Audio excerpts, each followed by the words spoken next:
Hi friends, welcome back. तो friends, आज का वीडियो है ISRO versus NASA full space agency comparison unbiased 2020। तो चलो फ्रेंड्स, शुरू करते हैं ये वीडियो और पता करते हैं। पर उससे पहले अगर आप चैनल पर पहली बार ही आए हो और आपने सब्सक्राइब नहीं किया है तो जल्दी से नीचे सब्सक्राइब के बटन और बेल आइकन को क्लिक कर लो ताकि आपको हमारे सारे न्यू वीडियोस के नोटिफिकेशन आए जैसे हम उन्हें अपलोड करें। एंड वीडियो देखने के बाद मजेदार लगे तो कर देना लाइक और शेयर करना ये वीडियो अपने फ्रेंड्स और फैमिली के साथ। तो चलो फ्रेंड्स, शुरू करते हैं आज का ये वीडियो। वेलकम दोस्तों, मैं हूं आपकी होस्ट और दोस्त नताशा और एक बार फिर पब्लिक डिमांड पर वीडियो लेकर आई हूं। दोस्तों, यूनिवर्स के बारे में जानना तो हम सभी को पसंद है, तो इस वीडियो में हम आपके लिए लाए हैं उन दो फेमस स्पेस एजेंसी का कंपैरिजन जो इस यूनिवर्स के रहस्यों को हमारे सामने उजागर करते रहते हैं। तो तैयार हो जाइए नासा और इसरो के बीच में एक दिलचस्प कंपैरिजन के लिए। दोस्तों, नासा का मतलब है नेशनल एरोनॉटिक्स स्पेस एडमिनिस्ट्रेशन और ये अमेरिका की स्पेस एजेंसी है। तो इसरो का मतलब है इंडियन स्पेस रिसर्च ऑर्गेनाइजेशन और ये हमारे देश भारत की स्पेस एजेंसी है। नासा की स्थापना 29 जुलाई 1958 में हुई थी और इसरो की स्थापना इसके लगभग 11 सालों बाद 15 अगस्त 1969 को हुई थी।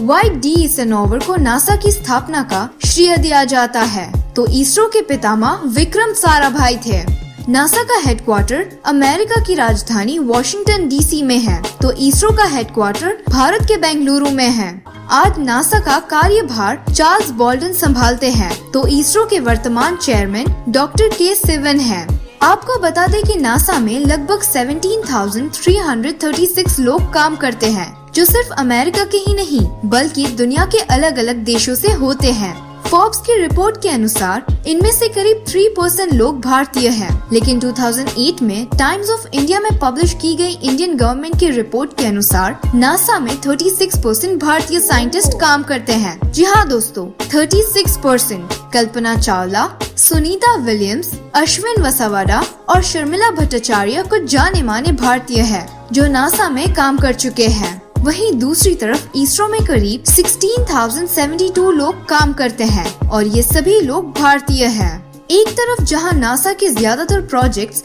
अंतरिक्ष में दूर दूर के ग्रहों की खोज पर केंद्रित होते हैं, वहीं इसरो के प्रोजेक्ट्स भारत और आसपास के देशों के डेवलपमेंट से जुड़े होते हैं। कम्युनिकेशन और वेदर फोरकास्टिंग सैटेलाइट्स लॉन्च करना इसके कुछ उदाहरण हैं। अगर हम सालाना बजट की बात करें तो नासा और इसरो में जमीन आसमान का अंतर है। एक तरफ नासा का बजट $20.7 बिलियन है तो इसरो का बजट सिर्फ $1.6 बिलियन है। जहां नासा नए नए प्रोजेक्ट्स को करने के लिए दुनिया भर में मशहूर है, वहीं इसरो सबसे कम खर्च में सफल प्रोजेक्ट्स करने के लिए जानी जाती है। दोस्तों, आपको एक बात बता दें कि नासा अपने सैटेलाइट और रॉकेट के लिए सामान बाहर से खरीदती है और दुनिया के अलग अलग देशों की स्पेस एजेंसीज के साथ मिलकर प्रोजेक्ट्स पर काम करती है। लेकिन आपको जानकर खुशी होगी कि इसरो लगभग हर चीज खुद ही बनाती है और प्रोजेक्ट्स को भी ज्यादातर अकेले ही करती है। अगर हम सबसे सफल मिशंस की बात करें तो नासा के पायोनियर, वॉयेगर, कैसिनी-हुइगेन्स, हबल, अपोलो, विकिंग और स्पिट्जर जैसे मिशन को कामयाबी से पूरा किया गया है। तो इसरो ने चंद्रयान 1, मंगलयान 1, कार्टोसैट और PSLV C-37 को कामयाब किया है। PSLV C-37 वही प्रोजेक्ट है जिसमें इसरो ने एक ही रॉकेट में 104 सैटेलाइट लॉन्च की थी। नासा ने अपनी पहली सैटेलाइट जनवरी 1958 में लॉन्च की थी, जिसका नाम एक्सप्लोरर 1 था, जबकि इसरो की पहली सैटेलाइट का नाम आर्यभट्ट था, जिसे सोवियत यूनियन की मदद से 1975 में लॉन्च की गई थी। नासा का पहला कामयाब मून मिशन सन 1962 का रेंजर 4 मिशन था और मून पर पहले इंसान को भेजने में भी नासा ने ही कामयाबी पाई थी, जब 20 जुलाई 1969 को नील आर्मस्ट्रांग ने मून पर पहला कदम रखा था। इस मिशन को अपोलो 11 नाम दिया गया था। इसके बाद से आज तक नासा ने 6 बार सफलतापूर्वक इंसानों को मून पर भेजा है। वहीं अगर हम इसरो की बात करें तो 22 अक्टूबर 2008 का चंद्रयान 1 मिशन इसरो का पहला और अभी तक का एकमात्र मून मिशन है, लेकिन भारत ने अपनी पहली बॉल पे ही छक्का लगा दिया था। जी हाँ दोस्तों, चंद्रयान 1 दुनिया का पहला मून मिशन था जिसने मून पर सबसे पहले पानी की खोज की थी। अगर हम बात करें मार्स मिशन की, तो नासा ने 5 नवंबर 1964 को अपनी पहली मार्स सैटेलाइट माराइनर 3 भेजी थी, जो असफल रही थी। इसके बाद 14 नवंबर 1965 को भेजी गई माराइनर 4 सैटेलाइट के साथ वो मार्स पर पहुंचने वाली पहली स्पेस एजेंसी बन गई।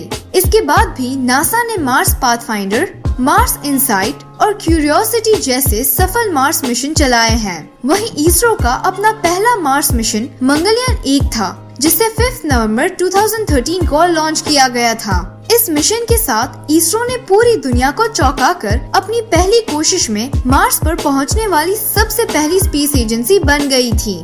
इसरो का मंगलयान 1 मिशन दुनिया का सबसे सस्ता मार्स मिशन है, जिसे सिर्फ $74 मिलियन में पूरा कर लिया गया था। बता दें कि इंडिया का मार्स मिशन हॉलीवुड की movie Galaxy, Armageddon, guardian of Galaxy और स्टार वॉर्स से भी सस्ता था। दोस्तों, नासा ने इसके अलावा भी सूर्य मंडल के कई ग्रहों पर सफलतापूर्वक अपनी सैटेलाइट्स भेजी है, लेकिन इसरो ने अभी तक सिर्फ मार्स पर ही सैटेलाइट भेजने में कामयाबी पाई है। नासा के पास अपना इंटरनेशनल स्पेस स्टेशन है, तो इसरो का अभी स्पेस स्टेशन बनाने का न कोई इरादा है और न ही बजट। नासा के पास एटलस 5, फैल्कन 9, सैटर्न 5 जैसे सैटेलाइट लॉन्चिंग व्हीकल्स है, तो इसरो के पास SLV, PSLV और GSLV जैसे सैटेलाइट लॉन्चिंग व्हीकल्स है। 15 फरवरी 2017 को इसरो ने एक साथ 104 सैटेलाइट को लॉन्च करके पूरी दुनिया को हिला दिया था, क्योंकि इस रिकॉर्ड से पहले सिर्फ 37 सैटेलाइट को एक साथ लॉन्च करने का रिकॉर्ड रशिया के नाम पर था। 104 सैटेलाइट को एक साथ और वो भी अलग अलग पाथ पर लॉन्च करना बेहद मुश्किल था। आपको बता दें कि आने वाले कुछ सालों में NASA Mars 2020, Parker space probe, test और यूरोपा मिशन जैसे प्रोजेक्ट्स को पूरा करना चाहता है, तो इसरो ने भी चंद्रयान 2, मंगलयान 2, आदित्य L1 और शुक्रयान 1 जैसे मिशन को अंजाम देने की योजना बनाई है। वैसे इसरो ने आने वाले सालों में इंसान को मून पर भेजने की योजना भी बनाई है। अभी हाल ही में नासा और इसरो ने डुअल फ्रीक्वेंसी वाले रडार को पृथ्वी की ऑब्जर्वेशन सैटेलाइट पर स्थापित करने के लिए हाथ मिलाए हैं और इस प्रोजेक्ट को निसार नाम दिया गया है। तो फ्रेंड्स, काफ़ी अच्छा कंपैरिजन किया था और काफ़ी शौक लगा कि आप उनका बजट देखो, यूएसए का और इंडिया का कुछ भी नहीं, कहाँ 1 कहाँ 20, तो 20 टाइम्स मोर मैं कहूँगी। पर प्राउड ये फील होता है कि इतने कम पैसे में भी इंडिया इतनी अचीवमेंट करा। उन्होंने बोला ना कि वो बहुत ही सस्ता था, जो मूवीज़ बनी हैं उन मूवी का जो बजट था उससे भी सस्ता इनका मिशन था स्पेस का। तो देख लो, कम में भी अचीव करना उन्होंने सीख लिया है हम लोगों ने, और हमने दिखाया है कि हमारे पास कम पैसा है पर फिर भी हम वो अचीव कर रहे हैं जो आप इतने मिलियंस और मिलियंस डॉलर्स खर्च करते हो। मैं तो ये सोच रही हूँ, अगर वो मूवी में इतना खर्च करते हैं जितना हमारे एक स्पेस के लिए हम अपने प्रोजेक्ट के लिए करते हैं, तो जब ये भेजते होंगे वो तो उनका बजट पता नहीं कितना होता होगा। उतने में तो हम पता नहीं 20 या 20 से ज़्यादा भेजते हैं। तो ये एक कमाल की बात है, ये दिखाती है कि कितने हमारे जो साइंटिस्ट हैं कितने स्मार्ट हैं, उनके वैसे ब्रेन्स कितने शार्प हैं। अगर उनको सब मिल जाए जो उनको चाहिए रिक्वायरमेंट्स, तो they can beat NASA too. पैसों की कमी की वजह से ही मोस्ट लाइकली ये है कि हमारी उतनी अचीवमेंट्स नहीं है जितनी नासा ने दिखाई हैं। पर कमाल का है, और अब तो लग रहा है कि धीरे धीरे इम्पोर्टेंस समझ में आ रही है सबको हमारे इसरो की, तो उनको भी अब बूस्ट मिल रही है, उनको भी फंड्स मिल रहे हैं, और एज टाइम जाए होता जाएगा और उनकी इम्पोर्टेंस होगी और उनको इवेंचुअली जो है पूरा सपोर्ट मिलेगा। तो कमाल का वीडियो था। राइट, बहुत अच्छा वीडियो था, और इसमें मैं कहूँगा कि इसरो बहुत तेज़ी से आगे बढ़ रहा है, और डेफिनेटली इसरो की जो ब्यूटी है वो ये है, कम पैसे में कैसे काम किया जाए, उसकी ब्यूटी है। और वो मेरे ख्याल से बहुत डिफ़िकल्ट काम होता है कि आपके पास पैसे कम हैं, आपको अचीव ज़्यादा करना है। और दूसरे में ये नासा के पास फ़ायदा ये है कि जब मान लीजिए पहली बार कोई चीज़ अचीव करनी हो तो बहुत डिफिकल्ट होती है। तो जैसे मान लीजिए कोई कहेगा कि मेरे को सैटर्न के रिंग्स के ऊपर लैंड करना है, और अगर नासा अटेम्प्ट करेगी सैटर्न के रिंग के ऊपर लैंड करना, तो उनका पहले एक सैटेलाइट बर्बाद होगा, दूसरा बर्बाद हो, एक सैटेलाइट बर्बाद होगा, उससे कुछ सीखेंगे, दूसरे में इंप्रूव करेंगे, दूसरा बर्बाद होगा, तीसरा बर्बाद होगा, अल्टीमेटली सैटर्न के रिंग में पहुंच जाएंगे बहुत बर्बादियों के बाद, ठीक है, 10 बर्बादी के बाद। उसके अब फास्ट फॉरवर्ड करिए 70 साल, उतने 70 साल में वो 1000 बुक लिख देंगे, 1000 बातें बता देंगे। फिर जो 70 साल बाद जो बंदा जा रहा है वो उसको ऑलरेडी बहुत कुछ पता चल चुका होगा कि ऐसे रिंग होती है, ये नासा को पंगा आया था, इसको ये पंगा आया था, फिर आपका सक्सेस रेट बढ़ जाता है, ठीक है। तो जो बंदा बहुत समय बाद करता है उसका सक्सेस रेट बढ़ जाता है। क्यों? क्योंकि उसको बहुत सारी इंफॉर्मेशन ऑलरेडी मिल गई है फ्री में, क्योंकि दूसरे लोग अपना पैसा बर्बाद कर चुके हैं जा के अनसक्सेस। मगर इसीलिए मैं अप्रिशिएट करूंगा नासा को, क्योंकि उनमें दम है कि वो इतनी दूर दूर जाके ये सब एक्सपेरिमेंट्स कर रहे हैं और फ्रीली अपनी नॉलेज शेयर करते हैं जो उनको लगता है औरों को बतानी चाहिए। साइंटिस्ट लेवल पे एक होता है वेपन्स की नॉलेज स्टेट, वो दूसरी बात है, वो नहीं बताएंगे डिफेंस की, मगर ऐसी सिंपल बातें जो साइंटिस्ट्स को एक्साइट करती हैं वो बताएंगे कि रिंग में ये था, हमें ऐसा हो, हमारा लैंडर यहाँ गिर गया, ये हुआ वो, उतनी नॉलेज वो जनरेट करते हैं। और एक बंदा जो 50-60 साल बाद जा रहा है उसको इतनी मिल जाती है कि उसका सक्सेस रेट बढ़ जाता है, क्योंकि अब वो बहुत सारी टेक्नोलॉजी से फेमिलियर हो गया है।